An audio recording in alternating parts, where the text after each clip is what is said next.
But for this lecture, a sense that time is growing short inspired me to look back. For more than half my 61 years, I've wrestled with type 1 diabetes. Last June, I spent a very expensive night in Bismarck, North Dakota, at a hospital after having a mild thalamic ischemic attack while being in Bismarck to collect a runner-up spur for So Rugged and Mountainous, which before I left the hospital to go collect the award, they informed me that the insurance company had no plans to pay for the $10,000 bill, even though I pay $1,250 out of pocket in health insurance every month. Partly as a result of the medication I'm taking, I hope, for the first time in my life, I feel old, stupid, and fat. But I remain oddly confident I'll finish my great works, the Overland West tetralogy and the Kingdom in the West series, but it still feels like the end is nigh. Then again, I never expected to live to be 21 and have expected to drop dead momentarily ever since. If you average how long my great-grandfathers lived, I should survive well into the 2040s. But mortality is a perilous enterprise, and death always lurks 6 feet to the left. As Hank Williams observed, nobody gets out of this world alive. Dale Morgan didn't. Morgan died early in 1971, just shy of his 57th birthday, far too young. He left behind 20 original books or carefully edited works, plus nearly 50 articles and contributions, and untold other books for which he seldom got the credit he deserved. According to his biographer, Richard Saunders, his accomplishments made him one of the foundational figures in the historiography of the American West. To describe Dale L. Morgan as a prodigious researcher and writer is an understatement, wrote his friend Harold Schindler, his devoted apostle. Stricken as a youngster with meningitis, which robbed him of his hearings, he was fated to live in a silent world, alone with his thoughts and ambitions. His concentration was total. His ability to reason through the most difficult and complex array of data was immense. Morgan spent much of World War II at the National Archive transcribing the journals of Howard Stansbury's topographical expedition to Utah in 1849 and 1850.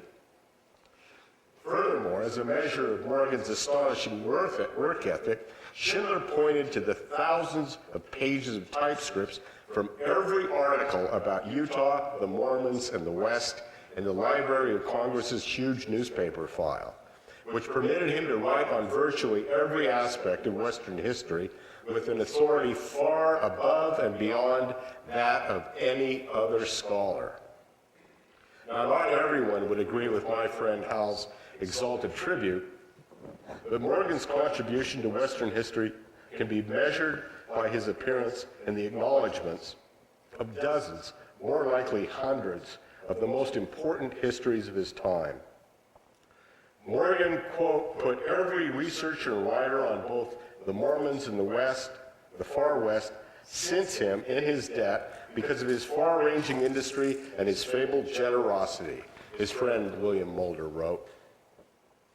Now, what the owner of Dale Morgan's house told me was that the bottom panel of that door to the bedroom was all scuffed up. And he said he'd been told that it was scuffed up because after Morgan suddenly went deaf at the age of 14, he would stand at the door, lean his head against the door, and kick the bottom panel as an expression of his frustration. Now,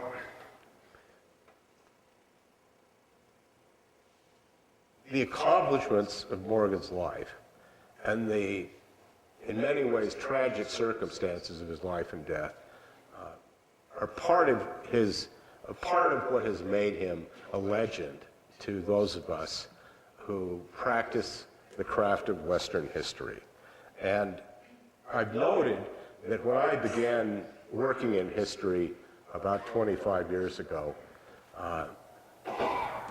he was preeminent among the historical stars of the Utah Westerners, a group of what Morgan's friend Fawn Brody called a bunch of Utah Jack Mormons, who the only requirement to be a Utah Westerner was that you loved history, and therefore it included its members have included bank presidents, corporate directors, Dave Freed, Ken Garf, doctors, surgeons, a long list of accomplished people, but also a lot of bus drivers, ordinary working people, high school teachers, and scoundrels like Will Bagley. And now, thanks to the good efforts of a lot of the men I'm going to be talking about, we have opened our doors to membership by anyone with a interest in history, and that means we no longer discriminate against women. And everybody thinks that that's a immense, that's wonderful progress, except probably the ghost of Hal Schindler. Now, among the Utah Westerners, and I'll be talking about, as I said, about several of them, Dale's reputation was sterling. And we all looked to him as a model of how to be an effective researcher and an engaging writer. It's one thing that everyone in that group, I believe, shares, is a commitment to telling the story of the West as well as possible in prose and stories that are going to engage people. And as I was doing the research for this, I came across some absolutely wonderful sentiments in that direction. I even brought, oh yeah, here we go. I brought a couple of copies of a piece that Schindler and I did with Brigham Dwayne Madsen. And Professor Madsen was another close friend of Dale Morgan's and actually finished Morgan's work on the Stansbury expedition. And he wrote this to talk about his experiences in the history of Utah. And it's an entirely engaging piece, and I'll be quoting from it. But one thing I didn't quote in the written talk was that he said that he believed you ought to tell history in an engaging narrative fashion. And the trend more and more in professional historical circles is to write less readable books about much narrower topics aimed at a handful of devout specialists. But what I've learned from my colleagues in the Utah Westerners is that this is people's history and you ought to write it for people. But after a lonely and emotionally frustrating life, Dale and an old friend, Louise North, fell in love after her husband Max died of cancer in 1964. 6 years later, a second Guggenheim Fellowship to write a history of the North American fur trade let Dale Morgan contemplate retiring from the Bancroft Library to join Louise at her hilltop home in Accokeek, Maryland, across the Potomac River from Mount Vernon. A wrenching abdominal pain awakened Morgan in September 1970.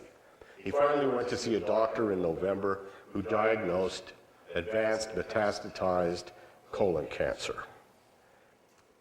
Dale Morgan,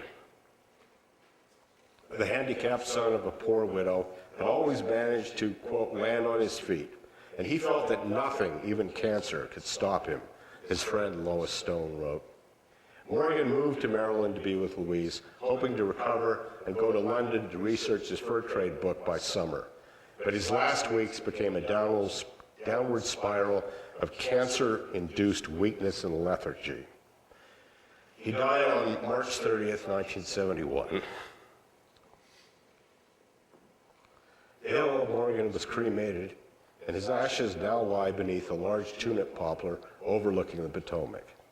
His friend Wallace Stegner mourned the loss of a great scholar, but even more, the loss of so fine and decent and generous and long-suffering a man. I have long since ceased trying to figure out the whys of the universe, Winnie the Brooks said. I can only accept these tragedies with what grace I can muster. Now, Morgan considered his documentary histories of the West of William Ashley and Overland in 1846, Diaries and Letters of the Oregon-California Trail, his finest work. He was unhappy with Jedediah Smith and the Opening of the West, which still stands as a masterwork of narrative history, and it's one of my favorite books. But it didn't hit that impeccable mark that Morgan set for his own work. He dramatically influenced the writing of two of the most important books ever written about Mormonism, Fawn Brody's No Man Knows My History and Winnie Brooks's The Mountain Meadows Massacre. But Morgan never wrote the Mormon history trilogy he dreamed about. Along with his fur trade masterpiece, Morgan's History of the Latter-day Saints died with him.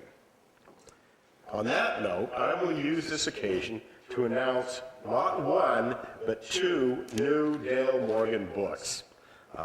They're additions to the Kingdom in the West series, which are those blue books. Volume 13, Playing with Shadows, Voices of Dissent in the Mormon West, which I edited with two fantastic scholars, Paul Laird and Jeff Nichols, will be out this fall, but that's long been known. The surprise is that Richard L. Saunders, editor of Eloquence from a Silent World, a descriptive bibliography of the published writings of Dale L. Morgan, has signed on to contribute 2 volumes titled Dale Morgan and the Mormons, Collected Works, 1939 to 1970, which will comprise, I hope, volumes 14 and 15 of the Kingdom in the West series. Now, I was delighted to enlist Bishop Saunders' services because he's about the best and brightest of his generation of Mormon scholars. I enjoy engaging experts from all kinds of perspectives, especially those who take a dramatically opposed view to my own naturalistic biases. And I know of no smarter defender of the faith than Richard Saunders, except perhaps Rick Turley. I hope Mormon Expressions will someday invite both of these gentlemen to give a Dale L. Morgan lecture. Now, in the Credo, Albert Einstein recorded in 1932 for the German League of Human Rights, shortly before leaving Germany forever. Einstein said, "My life is based to such an extent on the work of my fellow human beings, I know how much I owe them." In this spirit, I want to salute a few mentors: Brig Madsen, Dave Bigler, Hal Schindler, Floyd O'Neill, Greg Thompson, and Wilbur Bud Rusho, who all have interesting connections to Dale Morgan. Brigham D. Madsen published Morgan's archival research as Exploring the Great Salt Lake, the Stansbury Expedition. When Dale Morgan was assembling west from Fort Bridger in 1950, which Hal Schindler and I updated in 1994, Dave Bigler helped Morgan gain access to his great-uncle's diary, which Dave published in 1990 as the Gold Discovery Journal of Azariah Smith, a book that has provided a template for virtually everything I've ever written since. At the instigation of Hal Schindler, Greg Thompson helped the Bancroft Library process and microfilm all 76 boxes, 27 cartons, and 103 cubic feet of Dale's papers, now available at the Marriott Library Special Collections. And if you're interested in historical research on any topic about the American West, go through the register of that collection and you can find amazing sources. And his letters are some of the most engaging, knowledgeable, and fascinating explorations into Western history that you could ever hope to see. Now, not long after his retirement from the University of Utah, Professor Emeritus Madsen read my first perfectly awful historical essay and critiqued it with typical compassion. And his essay, The Craft of History, right here, which inspired Greg to write his wonderful autobiography, Against the Grain, he deliberately used the word craft to describe the discipline of history, because the craft required, like his other calling, carpentry, a special skill and careful attention to detail. Now, one reason I probably clicked with Greg so well was that I was a member of the United Brotherhood of Carpenters and Joiners, and Greg had been had quit his job at Brigham Young University as a history professor and went into general contracting with the Madsen brothers in about 1954 after he got tired of Ernest Wilkinson. When the Mormon History Association declined to consider Briggs' Corinne, the Gentile capital of Utah, for an award because it was not Mormon history, even though it was about the struggle over the economic and political control of Utah, Briggs joked about forming the Utah Gentile History Association. And then said he might form it, but he wouldn't join it because it would reflect a certain kind of bias. Madsen confessed he did not understand the point of view of some of my colleagues who view themselves as Mormon historians. Quoting one who announced he would tell the truth and nothing but the truth, but not necessarily the whole truth. Briggs found the statement incomprehensible. Which part of the whole truth is to be eliminated, he asked. In a court of law, would this historian declare that he intends to omit some essential information? Of such formulae, apologetic history is born. He pointed to a Mormon historian who devoted 14 pages to a discussion of the Utah War without once mentioning the Mountain House Massacre. I want no part of such sinning by omission, he said. Briggs Madsen, who often said to me he wondered how much better his career might have gone had he not been saddled with such an unfortunate first name, remained a friend and inspiration until his death last Christmas Eve at the age of 96. He came up 1 year short of fulfilling prophecy, for his patriarchal blessing said he would live to be 97. Two younger historians, or a little bit younger historians, David L. Bigler and Floyd A. O'Neill, had by far the most influence on my career. With their patience and wise advice, both have been instrumental in making a better writer and scholar out of someone who started with very modest ambitions. They did this by asking questions that extended my interest in trails and Mormons to a bigger subject, American history. Dave Bigler has a singular genius to look at critical episodes in often analyzed events like the Utah War and the Bear River Massacre and see what other historians have missed and what is completely ignored in the standard treatments of the subjects. He does this by asking simple questions about key elements in the accepted historical mythology of the Mormon West. To focus on the Mormon Battalion's Battle of the Bulls, in which his great-grandfather, Albert Smith, was injured in 1846, as a significant event in itself, overlooks the important relationship that exists between this bovine encounter on southern Arizona's San Pedro River and President James K. Polk's plan to take over the region that now forms the American Southwest. The connection between the bullfight and manifest destiny lies in the answer to an obvious question, Dave wrote in 1995. Where did the bulls come from in the first place? Those belligerent bulls came from an 1822 Mexican land grant intended to create a buffer against Apache incursions. By 1846, the Apaches had converted Ignacio Perez's 73,240-acre ranch into their own game preserve, where they hunted the cattle left behind as they did any other game. Easiest to bring down safely were the cows and calves, which left the bulls to grow older, wilder, and more aggressive. That's why the Mormon Battalion found a whole army of bulls on the San Pedro River. It turned out that the Army of the West's most effective means of conquest, Bigler observed, was not muskets or money, but the promise to protect the inhabitants from hostile Indians, a pledge, she noted, that it took the United States 40 years to fulfill. Now, for further evidence of David Bigler's brilliance, I'll refer you to this book. It's my latest book. It has already been selected by the John Whitmer Historical Association as for the Smith-Pettit Award for Best Book of 2010-2011. And it is a very revisionist take on the history of what's often called the Utah War.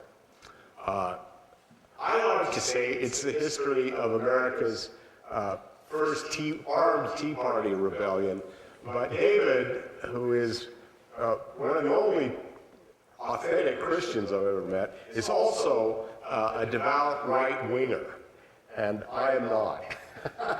So he talks about some politics in here, but I held myself back in pointing out that if you wanted to find the scriptural origins of much Tea Party doctrine, you should look in the Journal of Discourses at the speeches, reports, and comments of Mormon prophet Brigham Young.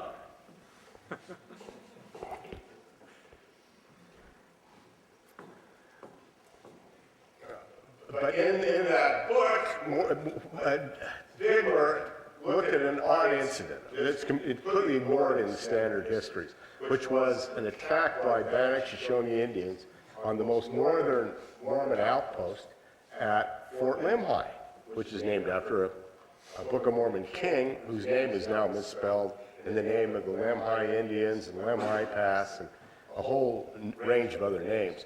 But he points out that that was what ended the Utah War, because when news of that attack reached Salt Lake, Brigham Young knew that his dreams of forming an alliance with the Indians wasn't going to happen.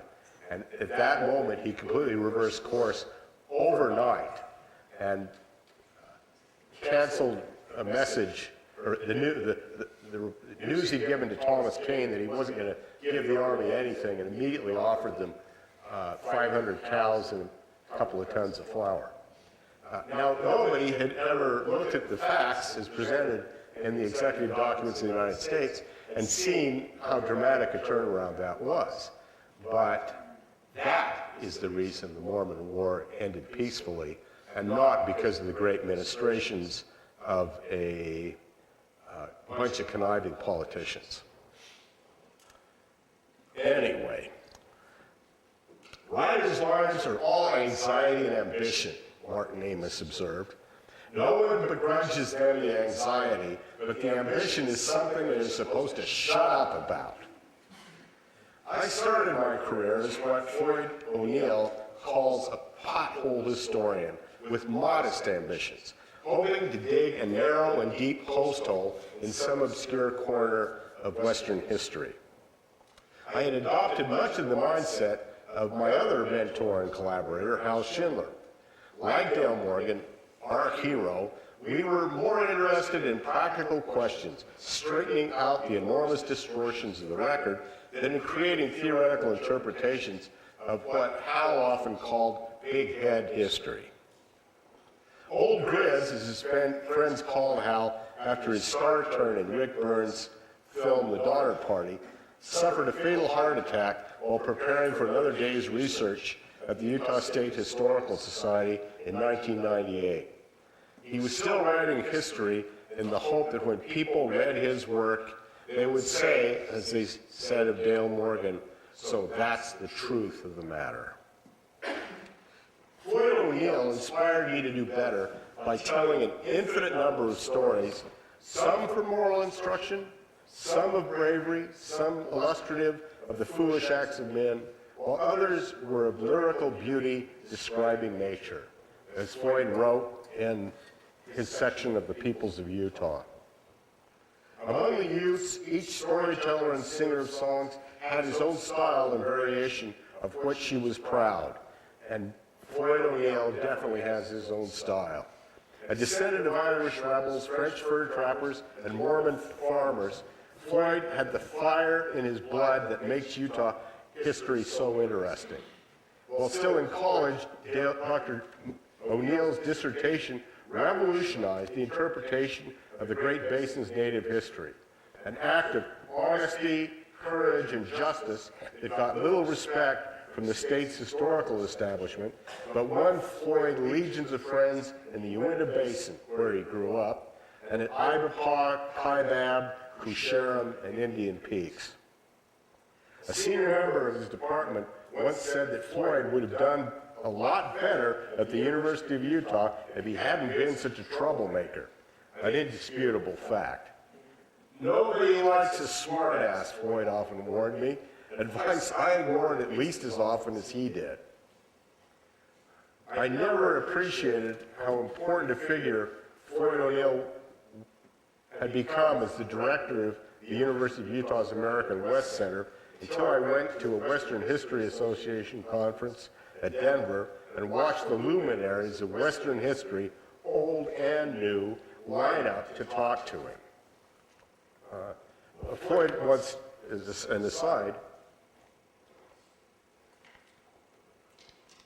Floyd once told me that much to his aggravation, a senior member of the history department once warned him that unless you go a lot easier on Brigham Young, your career in Western history isn't going to go anyplace. And I could see when he told me the story how aggravated it made him. Well, we were having lunch at Crown Burger one day, and this was after I'd written Blood of the Prophets and he'd read it. I don't know if it had come out yet. He looked across the table at me and he said, "If you don't go a lot easier on Brigham Young, your career in Utah history isn't going to go anyplace." But beyond the mentoring, I owe Floyd even more personally, for in 1999 he introduced me to my wife, Laura Baer. Among his many talents, O'Neill has a genius for matchmaking. He once boasted he arranged hundreds of marriages during his years at the American West Center. Like many of Floyd's stories, this sounds wildly improbable, but probably is true. After I began working on the Mountain Meadows Massacre in 1995, Professor O'Neill would take me out to lunch and patiently explain a host of complicated issues. When we traveled to Washington, D.C. on a research expedition, the senior staff of the National Archives greeted him like an old friend, which he was, and he showed me how to search the records in our national attic. Over the next 5 years, Floyd gave me a virtual graduate education in history and taught me how to deal with the contradictory and fabricated evidence cluttering up Mormonism's violent past. As he had done with dozens of graduate students, Floyd roundly rebuked my many attempts to, quote, stretch a rat's ass over a rain barrel. He also shared with me Juanita Brooks' answer to what is truth. Floyd knew Brooks for 25 years and only recalled her raising her voice once while speaking about Southern Utah history at the dedication of Glen Canyon Dam.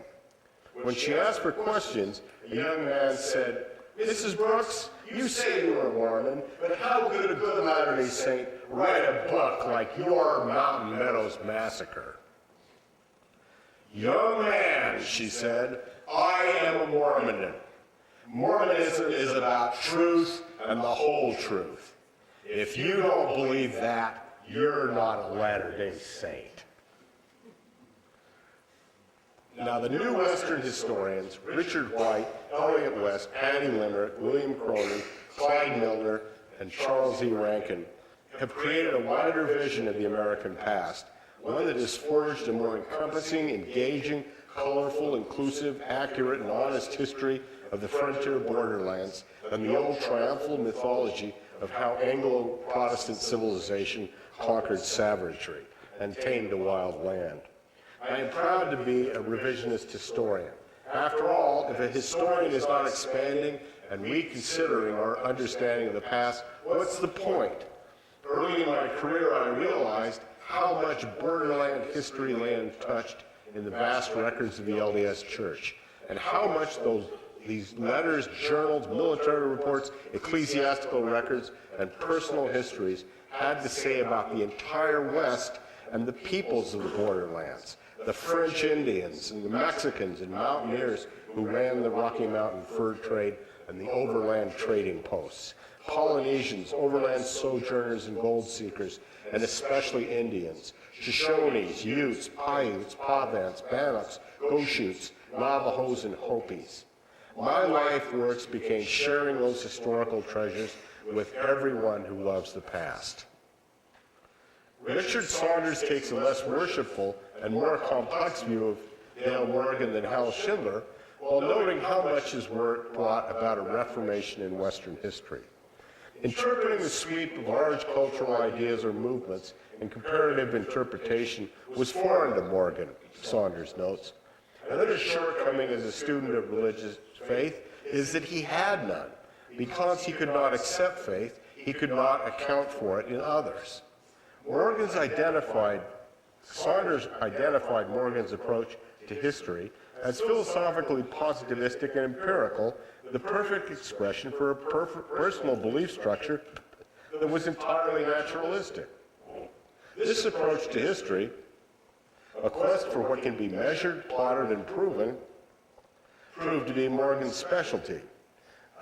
And the facts, his specialty was getting at the facts. But in trying to explain the whys motivating Mormonism, he was unable to balance convincing explanation based on adequate detail and sought to, quote, interpret a religion by dismissing its claims. Now, I disagree profoundly with Richard's arguments. Being very sympathetic to Morgan's naturalistic approach, I believe a Jewish historian could write as good or maybe better a history of Catholicism as any Jesuit. It boils down, finally, to that old philosophical question of what is truth. Dale Morgan wrote to Winnie Brooks, "There is no absolute or final definition of truth. It has an emotional value for some people, intellectual values for others. Our confusions are consequent in some degree upon the fact that people try to square their emotional truths with their intellect, while their intellectual truths they try to invest with emotional meanings. One does not have to be a believer to write about a religion honestly, perceptively, and sympathetically, any more than Saunders' faith in the restored gospel should disqualify him from writing about its history. My personal experience suggests Mormons have an emotional, not an intellectual bond to their faith. I never formed that bond, but I've had Arkansans born into a long tradition of hating Latter-day Saints say my work helped them understand and sympathize with my people.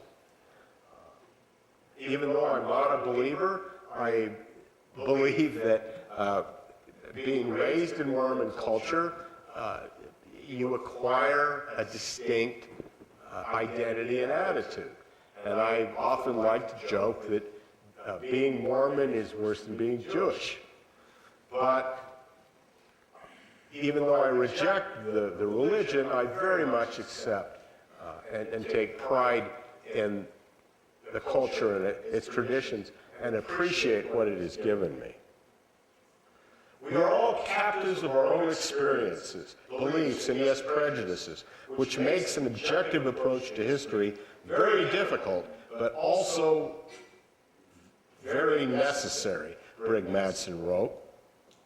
He was delighted when a reviewer of his prize-winning Patrick Edward Carr biography condemned its pro-Mormon biases, while a second charged that early writing about, quote, such a bitter anti-Mormon displayed a pro-Mormon and anti-Mormon slant. Brig Madsen was, to my model, a perfect example of how important it is to write objective and fair history. Now, my firm belief that quackery began when the first knave met the first fool shows how much I am a captive of my Mormon upbringing. I found reading Mark Twain's Letters from the Earth and Roughing It almost 50 years ago enlightening and liberating, but the experience led me to regard Mormonism's truth claims and magic history as a collection of absurdities. As Bill Mulder pointed out, Joseph Smith couldn't have lifted the gold plates out of their cement box. Had they existed at all, they would have weighed more than 200 pounds. Now, I'm profoundly aware of how much faith did to sustain all the pioneers of the borderland through trials that would destroy most people, to quote myself. I have much less respect for the exalted leader of frontier Mormonism than Dale Morgan, Bernard DeVoto, and Wallace Stegner did. But I share their immense admiration and sympathy for what the faith's rank and file endured and understand the power of the culture the Mormon people created with immense sacrifice. I would not exist if Joseph Smith had not evolved from scribe to seer to theologian. And I have many friends and admirable colleagues, notably Dave Bigler and Rick Turley, whose faith shapes the core of their being. As Morgan wrote, Juanita, if every member of the church united your feeling for the Mormon way of life with your intellectual objectivity and reasonableness, no religion on earth would rival Mormonism, and the kingdom of God would have a fair chance of early realization. Too often, historians forget their own history. I should say, too often religious historians forget their own history. The current generation of faithful Mormon scholars seems blissfully unaware of the dark days before 1978, when the curse of Cain was sold as doctrine and the LDS Church protected its historical collections like the United States Mint police defend Fort Knox. William K. Packer's crusade against honest history and the purge of 1993 is forgotten. Some of us who survived what felt like a war for our people's history remember a different world.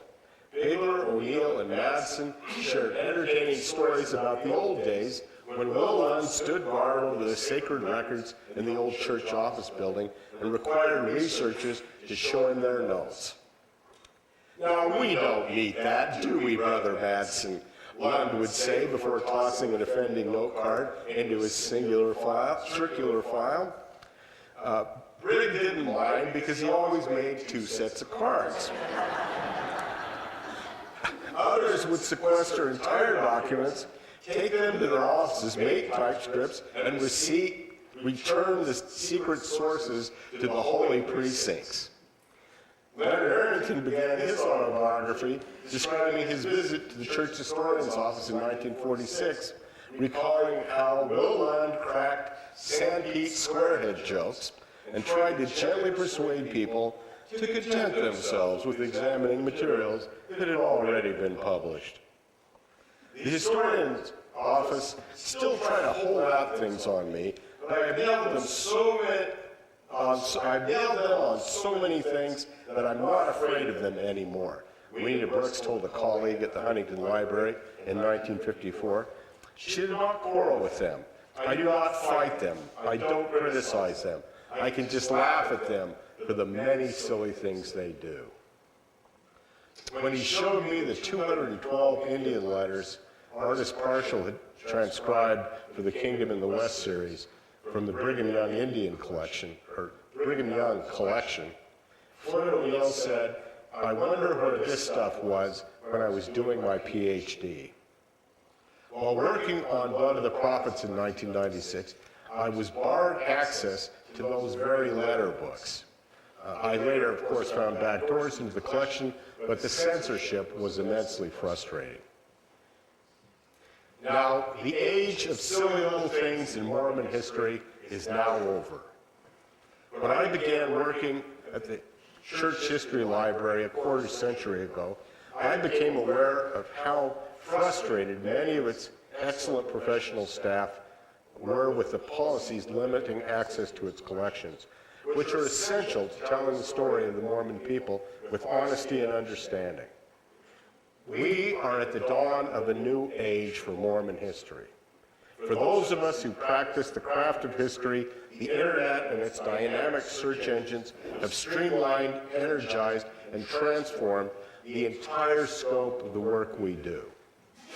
The best Mormon historians have convinced management of the archives that they have nothing to fear from their history, and that in an internet age, trying to hide the face's colorful past is pointless. Greg used to tell me he loved it when the church censored and restricted materials, because he said, then you knew exactly what you wanted to look at.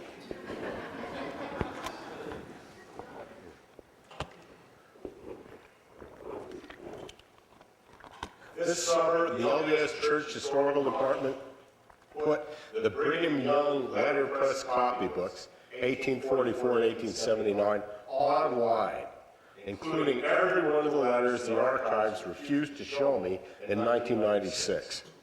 The church's Mormon Pioneer Overland Travel website has identified 52,467 individuals who crossed the Mormon Trail between 1847 and 1868, and has put the full text of 3,243 overland narratives, creating what is far and away the most dynamic trails historical resource in existence.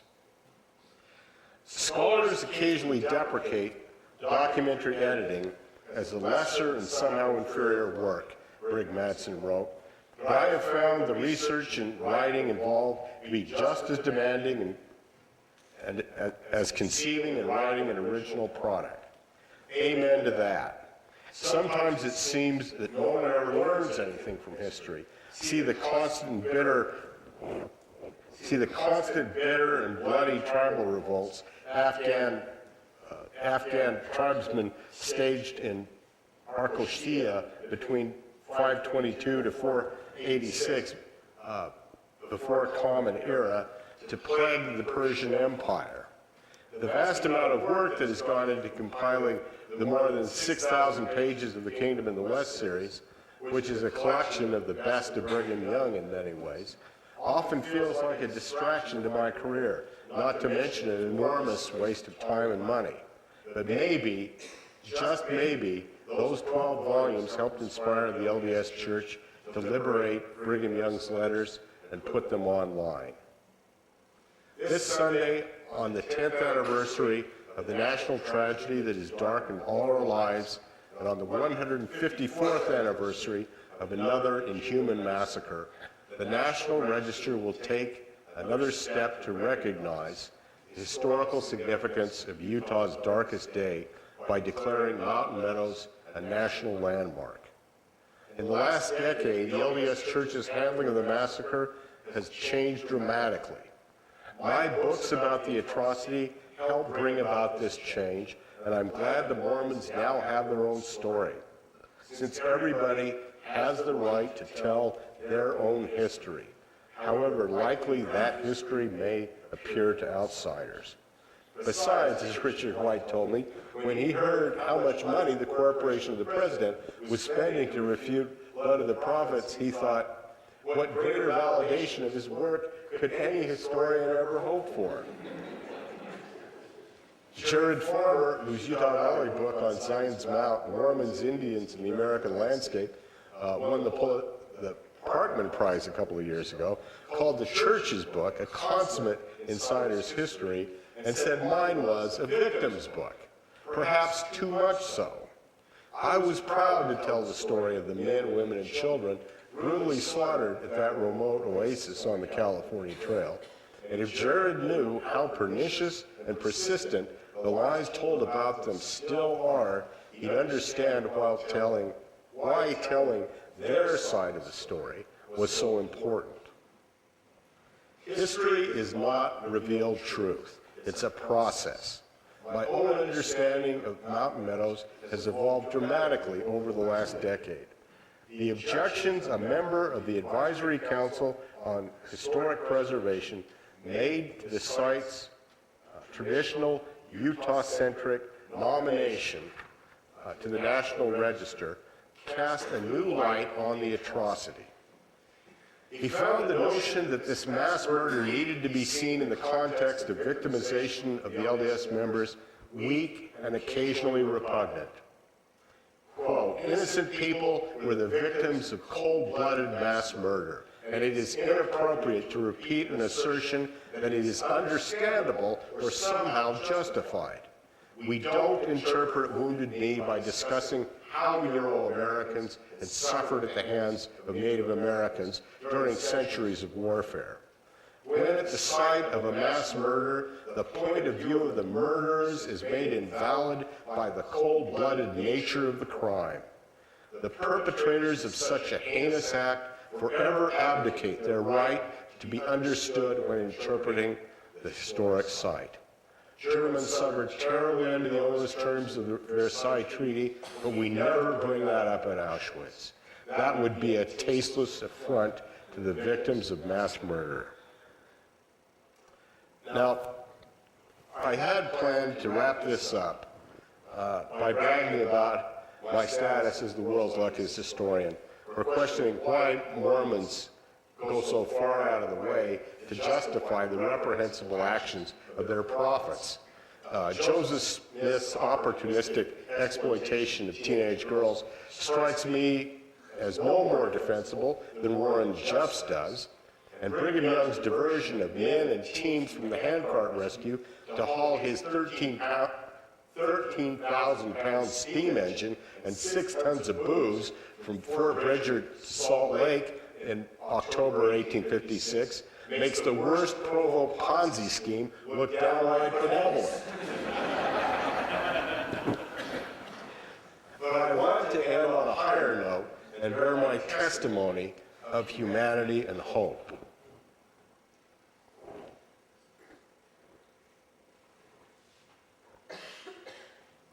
And I want to start with an account of how we said goodbye to another one of our mentors.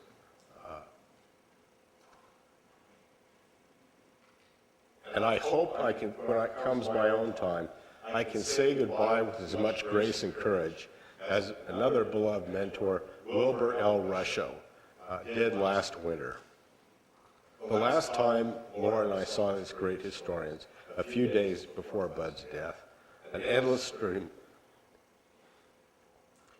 of memories constantly engaged his mind, and he expected they would until his mind ceased remembering.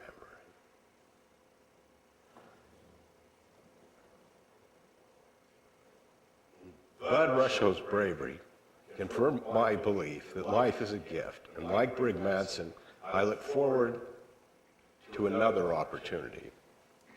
For many of my generation, it's easy to imagine there's no hell below us and above us only sky. For most of us, it's harder to imagine the end of our personal existence. I see no reason why nature would need to continue my consciousness after I died, and I doubt she does. My grandmother, Cassie, expanded that view some considerably when she explained, I don't care about surviving death, but I can't bear the thought of never seeing the people I love again. I believe she hit upon the reason people embrace religion and the hope it brings. One of the greatest Christians I have ever known, my grandfather, Frank Bailey, lived to be so old he felt like God had forgotten him. And he confided in me that he looked forward to dying because then he, because then he could learn if all the crazy stuff he'd believed in for almost 100 years was actually true.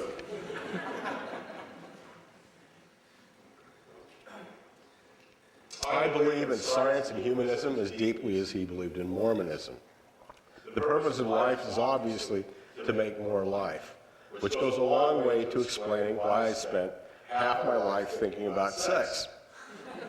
I believe we should celebrate the joy that life brings us and accept great death with courage and grace. Certainly, I hope I can do as well as Bud Rusho did. But like Brig Madsen, I look forward to the opportunity of venturing into the unknown, where there may be a God with body, parts, and passions, or more likely, nothing but this temporal life, where all of us should be helping each other in the pursuit of happiness toward a good life in the present. Thank you very much.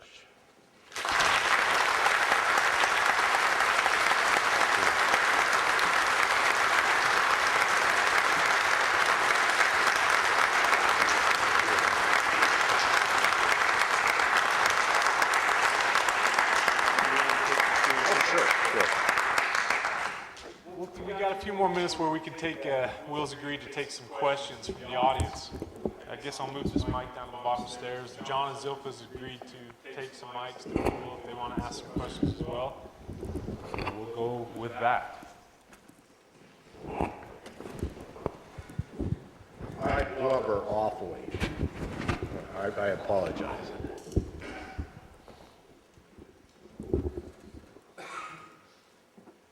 Well, Bob, you want to share anything about your uncle with us? You told me a bit about how he'd show up in Salt Lake at Christmas time with armloads of packages, books mostly, for the nieces and nephews. And he also told me how much he loved his mother and how much he cared for her. Yeah, he really loved his mother. We all loved her. We called her Baba. The first grandchild couldn't pronounce grandma, and that's how it came out. Mama? Baba. B-A-B-A. Almost Jewish in nature. But there were probably, what do you think? There were probably 14 kids, nieces and nephews of Uncle Dale. And he would come every Christmas for a family Christmas party and get off the plane with bags of books. And he would have picked a book, and they had nothing to do with Western history usually. But he'd pick a book that was specific to each child and bring those and give them at Christmas. I still have some of those books that I got from him. And they were a treasured gift. Usually getting a book at Christmas was kind of, for a kid, is kind of like getting new clothes or the bunny pajamas or something. But those books were treasured because they came from Uncle Dale. And my grandma took great care of Uncle Dale from the time of his meningitis on through his graduation from college and his first books with the WPA. There was just a special bond between them, and later on he took great care of her as well. And he was just my favorite uncle. He taught me to play chess. He was a state chess champion. He had a mind that was unbelievable. As a child, I sat in the Historical Society when he came and listened to him answer questions from Von Brody and Juanita Brooks and a dozen other historians who were writing books and wanted information, and he gave it freely. It was immediate in his mind. He could almost tell you the page number of a diary where a certain event was taking place. But I have very fond recollections. We visited him in his apartment. We had my brother and three sisters and I and my mom and dad stayed with him in a two-bedroom apartment that was nothing but bookshelves. And we stayed with him while we visited San Francisco. He taught us how to eat shrimp. was kind of a Renaissance man in a lot of ways too. And, he had a lot of turbulence, I think, as a teenager and growing up as a young adult. But as I knew him, he seemed very much at peace. My entire recollection from, in the early 50s to, I was on a mission for the LDS Church in Germany when he died, and it was a very sad day for me when I got the news. So those are some recollections. Bob told me something I didn't know, which was Dale repeatedly took the Utah State Chess Championship held at the Utah Fair every year. Yeah, he did, I think it was just after college when he was writing his first books. Yeah. And he says, you got to be able to think 5 moves ahead. And I thought, gee, if I could think 1 ahead, I'd be in good shape. He could. I have a quick question since I'm a questioner. Yes. You say that your stance on Brigham Young's involvement with the Mountain Meadows Massacre might have softened or changed. No, I didn't say that. Okay. Okay, then how about this? How is your view towards Brigham Young now? Has it been changed at all from what you've written in Blood of the Prophets? You still see, you hold him in the same light then as you do now? It was Ecclesiastes, I think, who said, he who increases knowledge increases sorrow. And the more I have learned about Brigham Young, the more appalled I become.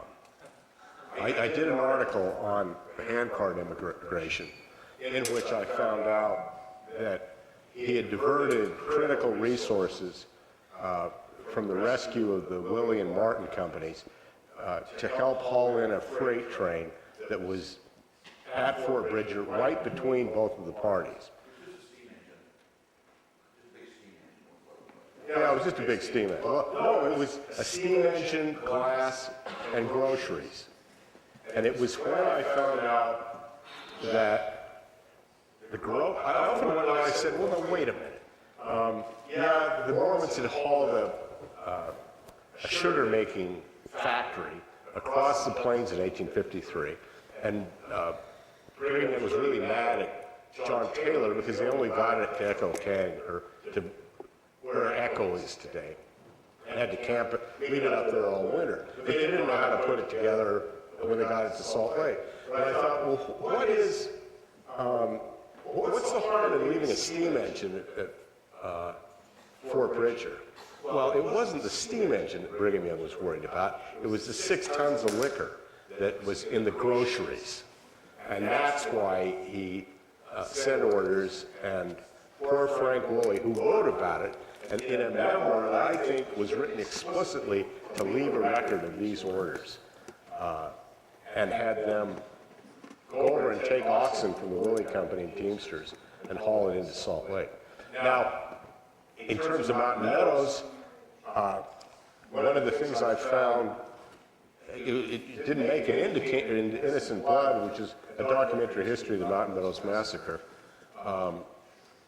was a statement by Peter Schurz, which the church revealed found during their research for their book, Massacre at Mountain Meadows. And Schurz is a fascinating frontier Mormon character. Didn't participate in the massacre, was living in Harmony and picked up everything. And one of the statements that struck me was he said, the leaders down there wanted to kill every American coming through. That was certainly what they intended to do. Now, where did they get that idea? Well, they got it from George A. Smith. And I think that looking back, that what happens is Brigham Young wants an Indian incident, which the church's own experts acknowledge. I've got a quote from Ron Walker in which he says, yeah, they had a political strategy of sending Indians to attack immigrant trains to show that they controlled the overland road. It was a political tactic, and we talk about that a lot in Mormon Rebellion. But believe that, Brigham Young says to Smith, carry your verbal orders down there and tell them we want every American passing through southern Utah killed. And that's why Mountain Meadows happens, because that's the operating model. That's the word of the prophet, and that's what they're going to do. And that's what happens.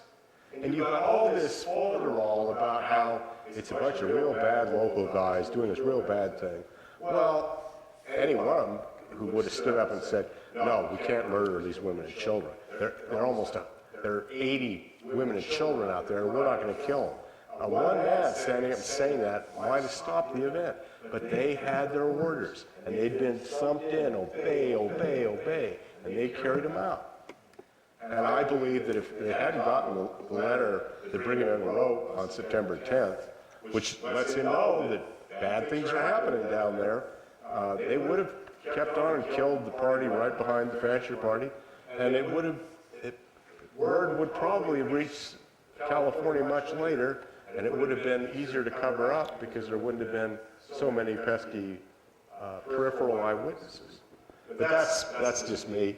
And it's hard to, you can't prove it historically, but the circumstantial evidence I find compelling and overwhelming.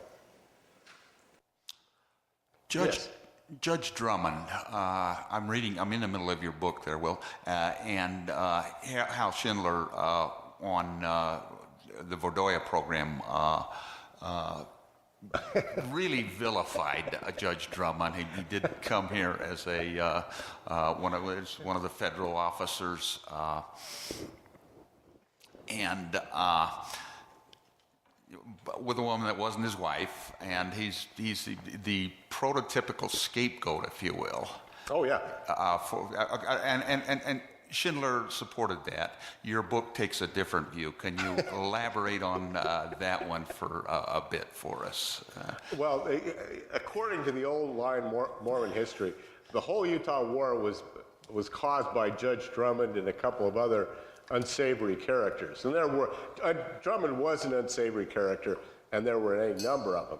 But Drummond why did they send Drummond out here? Was it to persecute the Mormons? No, they sent Drummond out because he had relatives who were Mormons in Salt Lake. That's how he got the job.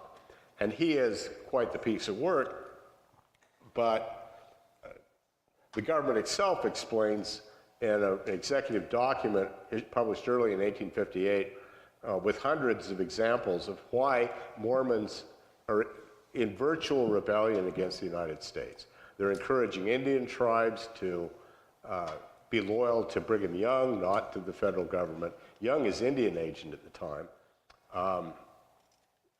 And I once ran down the theory that Bigler lays out in Forgotten Kingdom, which is a Kingdom in the West volume, of what caused the Utah War, which was about a decade of provocative behavior, and Brigham Young's statements like he was going to hang any federal official that came out here and offended him.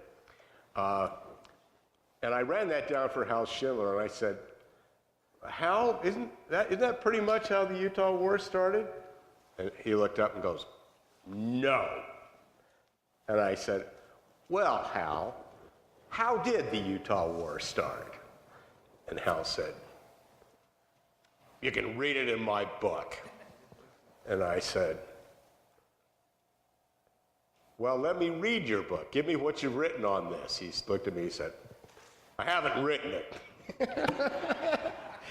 And I've often believed that Schindler couldn't write his Utah War book, which he worked on for going on 40 years, because he couldn't justify making Brigham Young a hero. And if Brigham Young wasn't a hero, what did that make Porter Rockwell?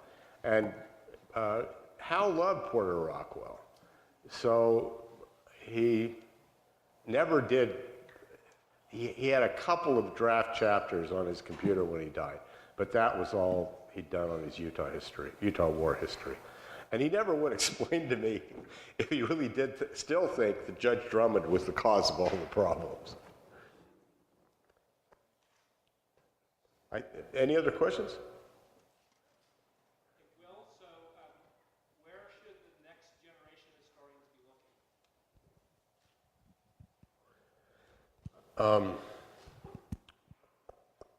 The question is, where should the next generation of Utah historians, I think you mean, be looking? And I think right now we should be looking at the Civil War. There's a great book called The Saints of the Union by a fellow named Long. What's Long's first name? Was it Gary or E.B. Young? Yeah. But it's a very, very good book. But Gary Maxwell, who's written a brilliant book on George R. Maxwell, Civil War hero, a veteran who was all shot up and winds up being the territorial marshal in Utah. And that's one of the most brilliant, sympathetic portraits of what it's like being a disabled. It's the best portrait by a physician, a surgeon, distinguished surgeon, of what it was like to be a disabled veteran in the 19th century. And he's now working on Robert Baskin, and he's been going through those online Brigham Young letters about the Civil War, and they paint a very different picture than the traditional Brigham Young's Great American picture. And I will admit, I am not a fan of Brigham Young, and I am an iconoclast, and I'm proud that I've done so much to tarnish the great man's reputation. But I also would not write a book about him because I will not write a book about somebody I don't like. And I don't have to admire them. I've written a huge volume of virtual biography of Sam Brannan, and Brannan's a despicable human being in many ways, but he's also totally lovable, and I quite like Sam. And I know there are many people who love Brigham Young, and he's one of those few men who women will fall in love with even though he's dead. But I just don't share that bond, shall we say. But at the same time, I've been reading John Turner's Mind Your Business, a biography of Brigham Young. And it's a brilliant book. Harvard University Press is going to publish it next year. And John is a meticulous scholar. He's a professor at the University of South Alabama and a distinguished scholar of American religions. And he's quite fond of Brigham Young, but he's also a very good historian, and he certainly incorporates a lot of the warts that have traditionally been removed from portraits of Brigham Young. But I think those letter books are full of not merely biography or details or military history. They're full of all kinds of history, because you can use them for social history and what were medical beliefs. Brigham Young gives people advice about how the curative, in those Civil War letters, he talks about the curative potency of asparagus and a whole bunch of bizarre folk remedies. And the Mormon records are like that because they're so huge and they cover so many different topics. The last volumes of Kingdom in the West will include a 49er journal, which has mostly been edited by the great Death Valley historians Leroy and Gene Johnson, and the 2 Dale Morgan volumes, and then finally a book of Indian letters that I'm working on with Greg Thompson and Floyd O'Neill. And I may push them out and say I want to do it all by myself. But we've got all the material, and that will be my last book on Mormon history. Bigler's pointed out to me that Rugged and Mountainous is far and away a better book than anything I've written about Mormonism. And I am really tired of the conflict that accompanies it, and especially the insults that people say the most vicious things about me, and they're lies. They're just flat out lies. And I understand why they do it, because my history challenges their faith. But it's not done maliciously, and I am not fabricating history. If I'm a charlatan, as I've been accused, I am the world's least successful charlatan in terms of finances. And when my grandfather retired as the Bagley and Bancott Bagley, or when he died, Scott Matheson wrote my dad and my uncle a letter and said, "Your father was the most ethical attorney I ever met." Now, to me, that was as high an honor as Wilbur Grant Bagley ever got. And when my dad retired from being 3 terms of mayor of Oceanside, California, I had 2 different contractors come up to me and say, "Your dad was the only honest politician I ever met." So I come from a family that really values its integrity, and I find the assaults on my character to be despicable. But what are you going to do about it? I think my work speaks for itself. Hey, Will, I'll back you up. Every time I say to people, Will Bagley's a nice guy, they say, fire,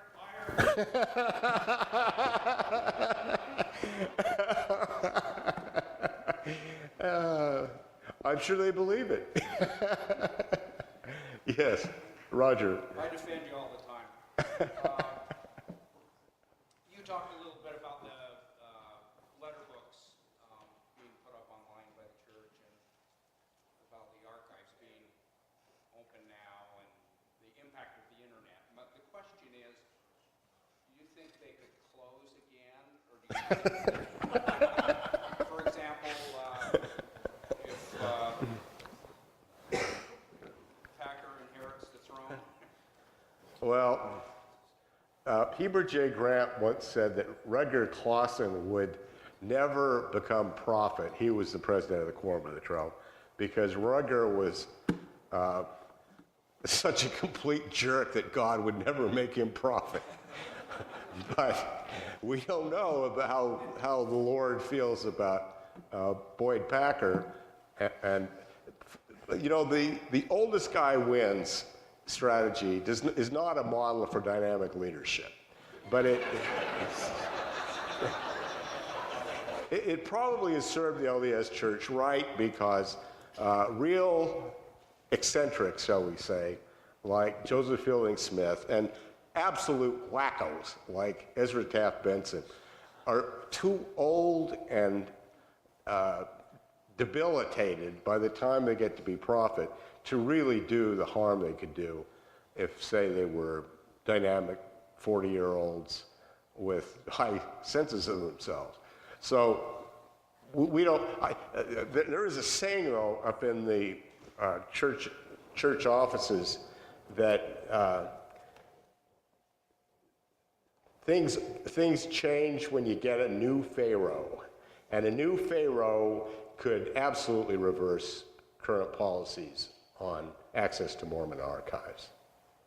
I hope we don't see that, but we might. Although it may have gone too far. The church has shown that it's no longer afraid of its history. They no longer believe that if they reveal the darker side of Mormon history, the human side often, that people will apostatize en masse. Because people leave the Mormon church all the time, and other people come in, and it goes on and on. But I think there's a much better appreciation that their history isn't a threat. They've got other bigger threats to worry about at this point, I think. Yes? In one of my brother's books, I believe it was Days, and a picture of Days on his porch, and in the back of it, there's a couple of black Yes. folks. Yes. You know, this is a side issue to the main story, but Fascinating. what was the issue of it? Were they regular slaves, or did you ever The question was, in Blood of the Prophets, there's a picture of William Dame on his porch, and behind him is a black couple who were servants, no doubt. And they were probably slaves, I'm not sure. I've never seen any commentary on it. And some people say there was a black man with the Fancher Party, but there's not a single documentary reference to it. The Fanchers had slaves, the Bakers had slaves. Did they have slaves with them? If there were black casualties at Mountain Meadows, nobody mentioned them. But Utah was the only slave territory. It was the only American territory, including New Mexico, where vast numbers of Indians were enslaved in a variety of ways that formalized and legalized slavery. Well, California, Indian slavery went on for years and years. But Utah put it in the legal code. And I come to think of it, I think New Mexico had it wasn't called a slave law, but I think Utah's was. But Utah always had a couple of hundred black people, and they were usually servants. Brigham Young's Pioneer Company included 3 slaves that had been given to Brigham Young, often as tithing or some other option. But I grew up with some of their descendants in East Mill Creek, and it just shows how surprising the history of the West is, and how history isn't about what happened, it's about the records we have of what happened. Is that about it? Anybody? One last question. Subject. The information I had was that Brigham Young was a very great engineer, and they specifically point to the pendulum in the Salt Lake Temple supporting the statue. Is there any truth in this? Brigham Young was a pretty good craftsman. He was admired for his skill as a carpenter and glazier and painter in upstate New York before he took up religion. And there's a hilarious account in On the Way to Somewhere Else, Mike Homer's volume in Kingdom in the West, of Brigham Young escorting European visitors through his extensive estate and the tabernacle, and showing them all the things that he designed and invented. And it's a funny episode. And he claimed to have designed the wagon wheel. There's a big wheel chandelier that lighted the tabernacle. He said, I designed that, I designed the tabernacle, I designed this. And he was a pretty good hand and a pretty good folk architect. But I'm not sure that he would be considered an inventive or engineering genius, certainly in our own day. But he was a very gifted man. I will not argue with that. A variety of gifts. Well, thanks so much for coming. Let me plug my books once more. They only brought a handful of these books, and there were only a handful of them printed. I believe this book is expensive. It's $45. So are most of these later volumes of this. But it's going to be a collector's item. It was the book editor's choice in this month's Atlantic Monthly, and I still can't believe that happened, that I got one of my humble books reviewed in the Atlantic Monthly. And it's a real good review, too. But we've got this. I've got a complete set of Kingdom of the West if anybody has a lot of money. And these are more, this is the latest Bigler Bagley opus. And it's only $35.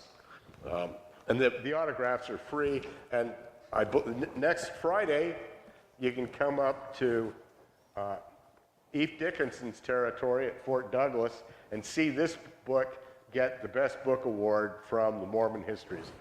No, from the Utah State Historical Society. Hey, thanks so much.